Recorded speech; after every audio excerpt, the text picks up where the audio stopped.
สังกงมือเลยมื้อนี้เราสิมาจัดกิจกรรมครบ50 Subscribe แม่นบ่50กะเราสิมา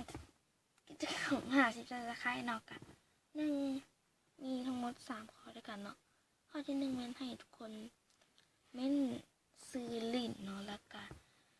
2แม่นคิดว่าเฮาเป็นคนจังได๋ข้อที่3แม่นข้อที่3อย่างคิดไปข้อที่3เนาะแม่นกดติดตามช่องเฮาเห็นอย่างเนาะ3ข้อนั้นก็ได้ร่วมกิจกรรมของ50 Subscribe ของเฮาเนาะแล้วก็เฮาบ่แน่ใจว่าเฮาสิประกาศผลมื้อนี้ตอนแรกหรือว่ามื้อเสาร์เนาะถ้าไปโทรศัพท์บ่เนาะสิประกาศมื้อนั้นแหละส่วนเรื่องเครื่องรางวัลเนาะเฮาก็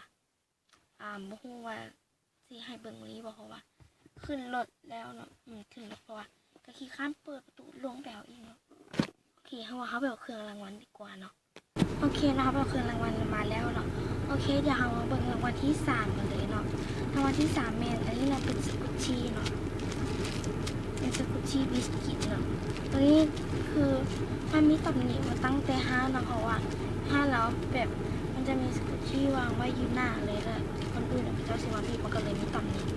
มันมีแตกอยู่หน้าแล้วก็อยู่หลังเนาะแต่ก็บ่ได้โหดหลาย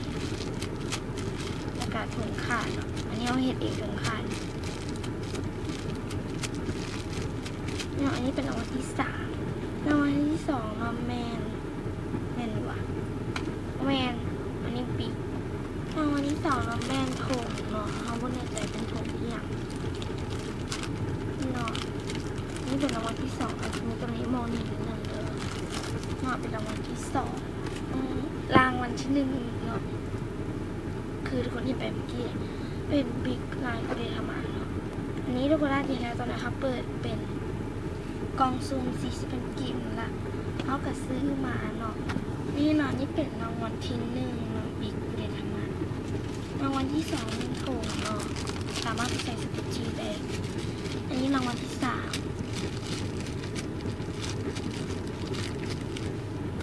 โอเคเรากติกาเขาก็บอกไปแล้ว